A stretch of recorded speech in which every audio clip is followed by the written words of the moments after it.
to another Empowered Voices Rising podcast. My name is Cortez Tunnelly, and we're here at the 10th annual Men's Campout. This is sponsored by Tunnelly's Barbecue and EVR, Empowered Voices Rising this year. Guys, we're having a good time today. We're on the historic state park of Sequoia State Park here in Holbert, Oklahoma. And we are having such a grand time. Now, it's been raining on us all week since we've been here, but that's great. God knows what we need. We needed some rain, and so we certainly are making do. So let's talk a little bit about who EVR is. Some of you guys may be familiar with EVR, some of you guys may not. EVR stands for Empowered Voices Rising. It is a nonprofit organization that was started about a year back, so we're still in our infancy stage. We are still learning and growing as we go. We are a multi-state organization in that we are operating both in Texas and in Oklahoma. Andre Legrone is our founder and president, and has given us a great mission statement to work toward. And so our primary focus with EVR is on mental health advocacy, on community enrichment, and then obviously doing that through focus. So EVR's focus primarily is on mental health advocacy, community enrichment, and working primarily with expressive therapies that really try to bring out those that are somewhat disenfranchised, maybe not having a full voice, maybe not feeling like they've been heard, and giving opportunities for that particular growth and rise. And so we are really stoked about our mission, and we seem to, again, to be growing year in and year out. And so thank you again for being part of this particular podcast. All right. So my name is Cortez Tunnelly. I am the program director for the Oklahoma division of EVR. And here joining me also from the MNO group and part of our illustrious team is Angela Alfred Thomas and her husband Reggie Thomas. And so we are certainly proud to have them a part of who we are as well. Look forward to us having some more events here in Tulsa, in the Tulsa location. We are going to be operating off the 36th Street corridor, and super stoked to see what's going to happen with that particular area as well. We think that's going to be really a great location for us.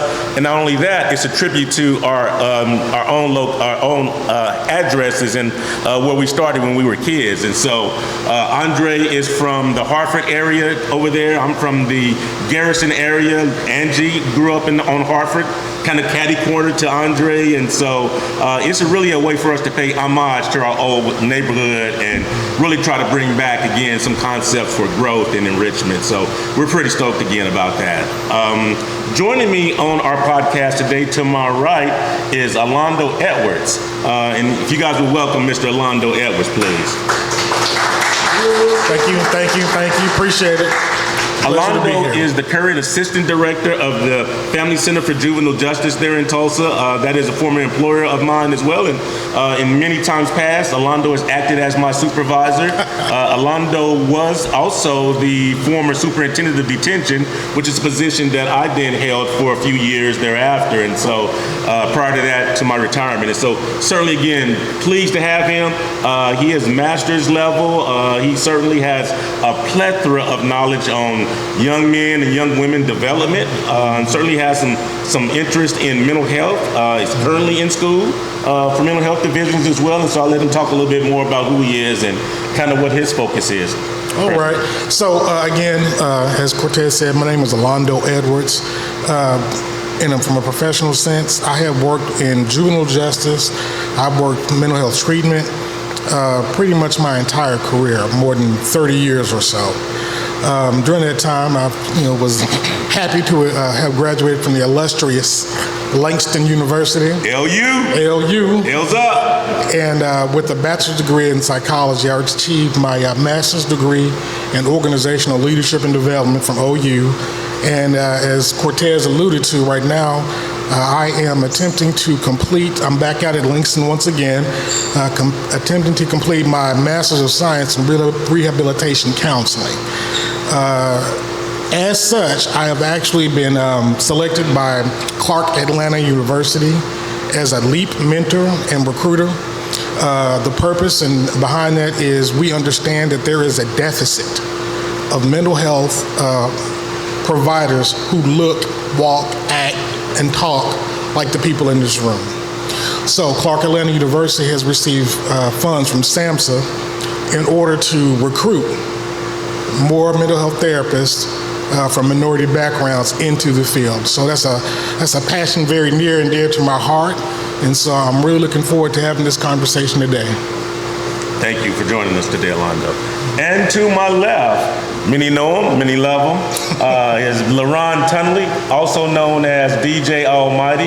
And so he is my next generation, and so he's going to bring his unique flair, his unique thoughts to this particular measure well, and talk a little bit about what manhood means to him, coming from his viewpoint and from his group's viewpoint. And so, LaRon, talk a little bit about you and kind of what you got going. How you guys doing today? My name is LaRon Tunley. I go by DJ Almighty. I got my degree from Langston University in agriculture. Agriculture and animal science. I work as a travel DJ. I travel the world and DJ. That's my dream. That's my goal right there. Excellent. You guys give me a warm round of applause for DJ Almighty. Hey, one of the last things I want to mention, but probably most in priority to all of us, is we are all four members of the Divine Nine in various ways. And so to my right, we got Go Mob, Sigma, You know. Phi Beta Sigma, excuse me. You know what it is. You know what it is. Phi Beta Sigma. And then to the center and to my left, we got the illustrious Noops in the house. Yes, K.A. Psi, Kappa Alpha Psi Fraternity Incorporated. Pop and We'll give them they do.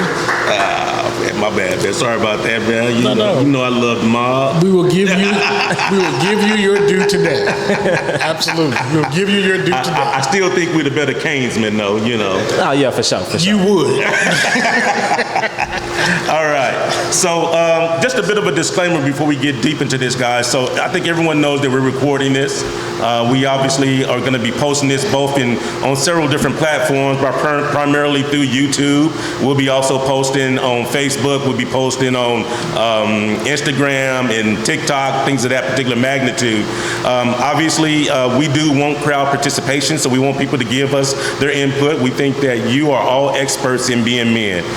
You would not be here today in the various forms that you're here, enjoying and bringing value to this particular weekend without accomplishing and navigating some very difficult times. And so you all have very different perspectives on what being a man is, and so we certainly want you to bring those perspectives out. We've got multiple generations here as well, and so I think our youngest probably is 9, is that correct?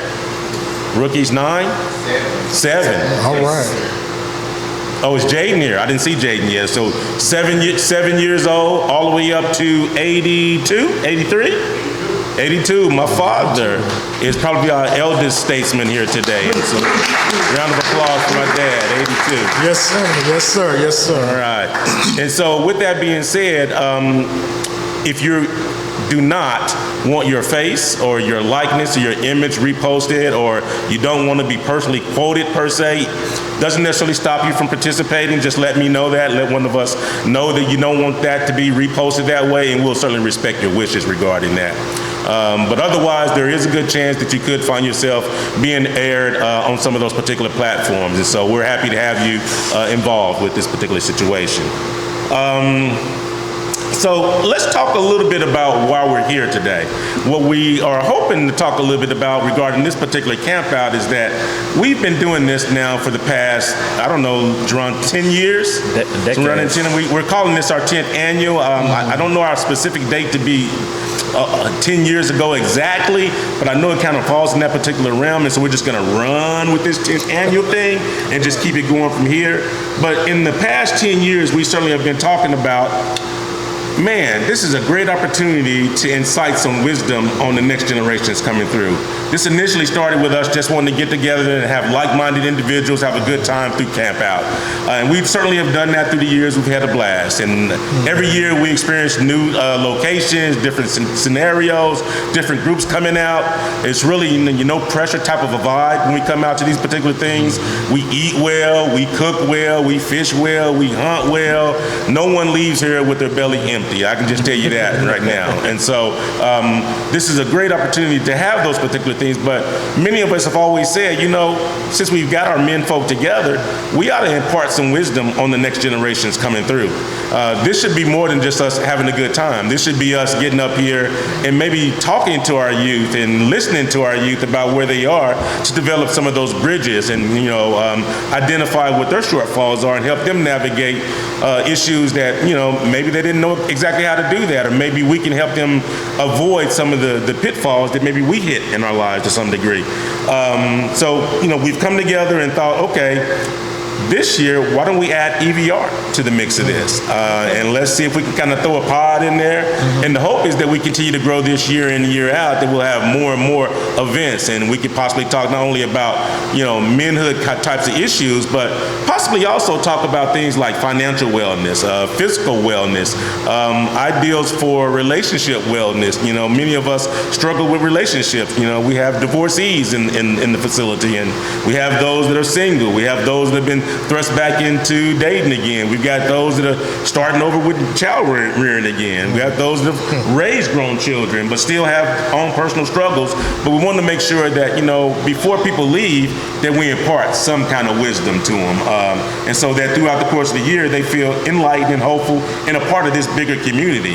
And that might be something that we can also add, is a way that we periodically just check up with one another and make sure people are okay, throughout the course of the year, not wait to the following year before we start reaching back out and touching base. And, that's not an easy thing to do per se, and maybe we can't do it as one big group, but we can do circles, and each circle can then intertwine with one another, and in that way we can keep up with one another throughout the course of the year. And again, if we experience people who are having some difficulties or may need some help, or they're struggling in a particular area, you may not be the professional in that area, but one of us might be. And so sometimes just reaching out and networking, we can get our friends the kind of help that they might need to help them be at least that much more successful. And so that's the hope for this and why we have brought this to the table. So let's talk a little bit about some of the traditional roles and ideals of being a man. Throughout the years, many people have talked about what manhood is, and it is a varying role. It certainly has a lot of facets. It certainly grows with culture. It's different from culture to culture. It's different from generation to generation. But some of the main tenets of being a man include virtues like strength, leadership, being a provider, emotional resilience, emotional control. Talks a little bit about responsibility, personal growth, toughness. How many of you guys have heard that a man has to be tough?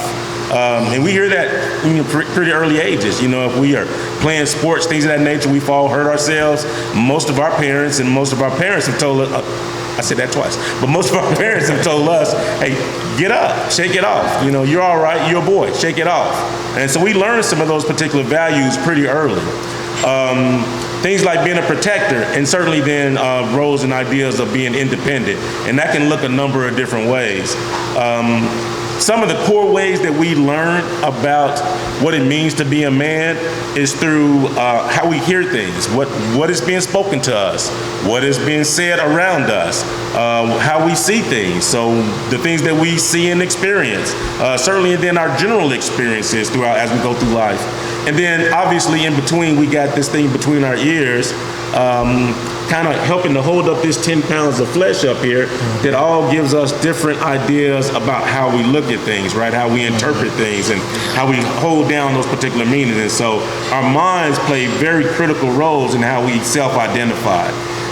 So let's talk a little bit about that part. And again, this is where I really want feedback from my panelists, obviously, but I also want feedback from you guys. Tell me a little bit about ways that you've incorporated or heard or experienced what manhood is about. What are some things that you've heard?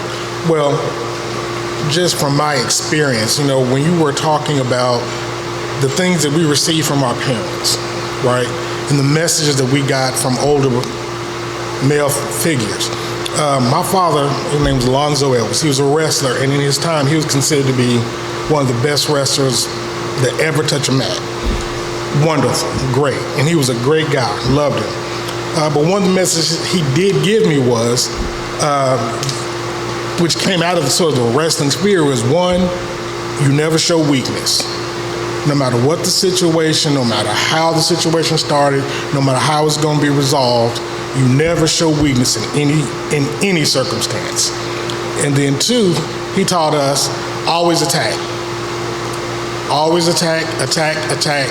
Force your opponent. And your opponent is anybody that you meet on the street. Black, white, whatever. You attack, attack, attack until they make a mistake, and then you finish them.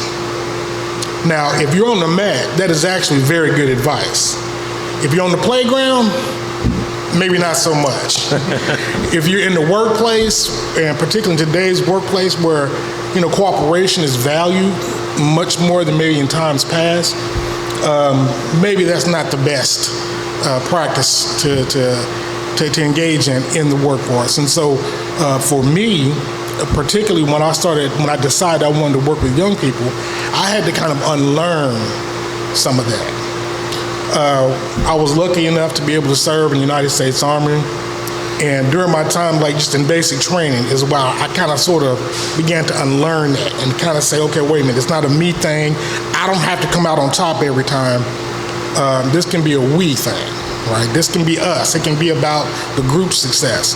That message has really carried me so much further in my professional life and my personal life. But still, I would not even lie to you guys. I still have it in the back of my head that I have to kind of struggle with this idea of not showing weakness, right? Got to be strong at all times. And I'm going to keep it 100 with you guys, because I think we all go through moments where we're in that room by ourselves, you know what I'm saying? Whatever's going on, the stresses of the world, be that family, be that wife, be that kids, be that the job. There are things that we deal with that would probably be a little bit easier if we had a brother. And when I say brother, I mean not just a blood brother. Somebody we could talk to, somebody we could reach out to without fear of what would happen if we showed weakness, right? And so that is something I still struggle with in terms of asking for help. I'm probably not the only one, but it's good to know that there are other brothers that are out there that are feeling this and thinking this way, or at least please let me know if I am the only one, because if I am, I'll be quiet about it. No, I don't believe you're the only one, no. Okay. I certainly have felt that way, yeah. Mm-hmm. Yeah. Well, I guess I'll go next. As the youngest, one of the youngest men in the room, I would like to kind of say that I would have to unlearn some of those tendencies as well, especially thinking that a man is supposed to be strong all the time. We are supposed to be strong, but there are periods in our life where we should be vulnerable. And so especially with relationships, especially when you're trying to learn a new skill, you have to be receiving. I think as a young man, I kind of learned in the beginning that I have to be perfect. Like everything I do, I have to be perfect. Like I can't mess up. I can't bend. I can't fold. But then I started to get into relationships with women, and I had to realize I can't come to them, talk to them the same way I talk to one of my homeboys. Because, women, they're kind of a little finicky. You can't tell them too crazy. Sometimes they just want to vent. They don't really want you to tell them. They don't want the answer. Yeah, they don't really want the answer. They just want to vent. And I'm learning that right now, that I have to just sit back and be an open mind. I have to be a listening ear. I think about that all the time, especially with me growing up in this world that I'm developing, maneuvering in with my DJing career. I'm state to state, city to city. I'm seeing things. I'm seeing things that I used to do. And I'm just wondering, dang, if I'd have still been going down this path, where would my life be now? I probably wouldn't be on this plane trip to DC or to Texas DJing. If I would have stayed simple-minded, small-minded, and not be able to think that as a young man, I could be vulnerable, I could cry, I could go to the Lord, I could get rid of those friends. I don't have to be in the streets, So it's just simple things, small things like that we have to really teach our next generation. I have a little cousin in here, he makes me, he probably don't even know, he makes me want to be a better man, a better role model, because it's just some things in my life right now that I'm struggling with, but I see the younger generation, I see younger friends, they look up to me. So I have to be that role model and that positive figure to be, to maneuver and show people that I have a light and I can shine my light upon anyone. So that's just some things right there that's kind of on the top, the forefront of my mind right now. Those are some very good points, son. And I think a little bit as you talk, there's a couple of things that kind of stick out for me. One is you talk a little bit about vulnerability. And sometimes we do word associations. And so when we think about vulnerability, what we think sometimes, I won't say I think what I have thought as a man is that I'm being weak. I don't know if any other person has felt that way. Oh, yeah. But when I think about being vulnerable, what I think about is being in a position of being attacked or being weak and not being able to handle something. And that goes counterintuitive against my philosophies about what a man is supposed to do, you know? And so I can find myself, and I have in certain situations, being quite defensive when I felt vulnerable, when I should have just relished that moment and been, you know, somewhat vulnerable. And allowed the emotionality to come out and allowed those that are around me to feel that and maybe help guide me. But, you know, I can think of some very real times where I got defensive and what came out was rage and anger, when that wasn't really the initial feeling. That wasn't the initial core feeling. I was just being defensive against that. And so again, being vulnerable is not being weak.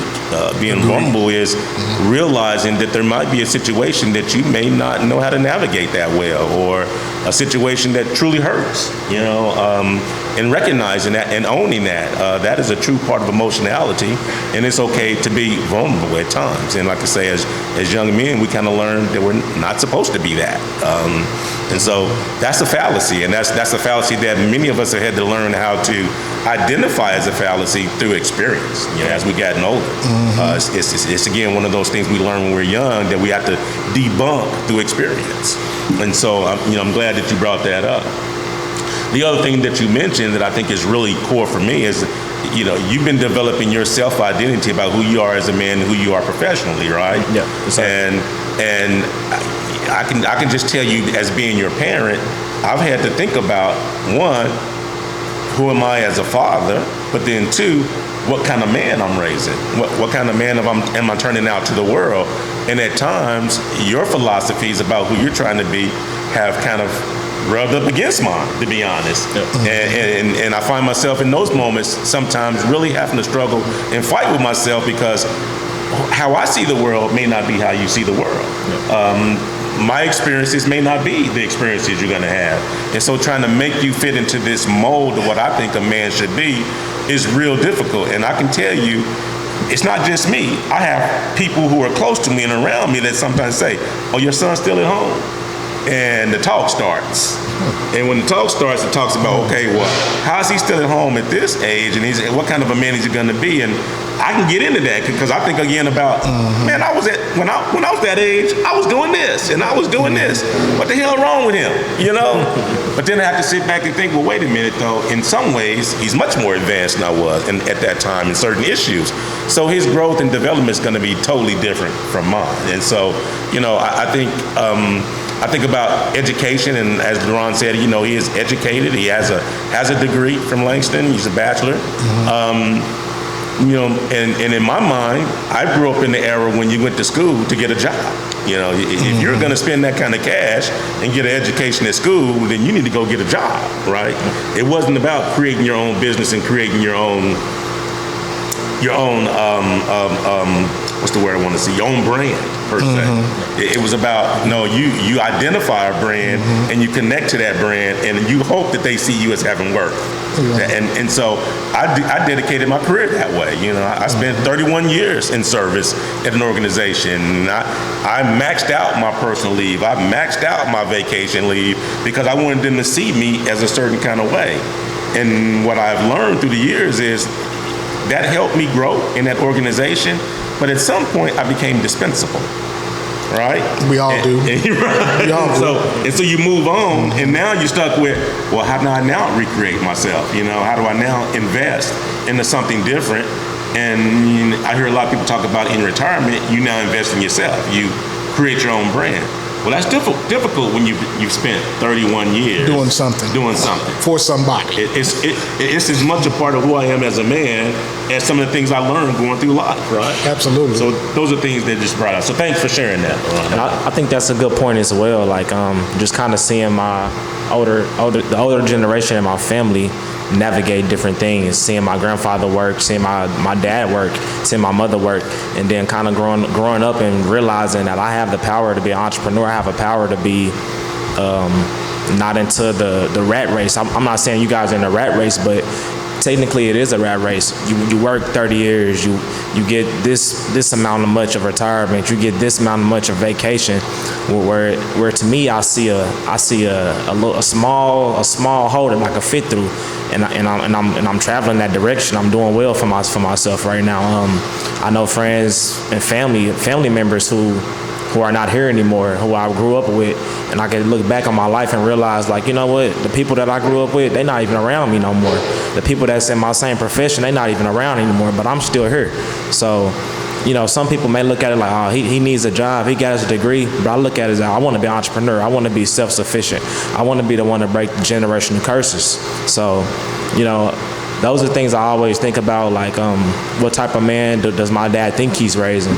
How am I, you know, exuding this manliness upon my younger generation? How am I traveling? How am I looking when I'm DJing? How am I walking around? How do people see me?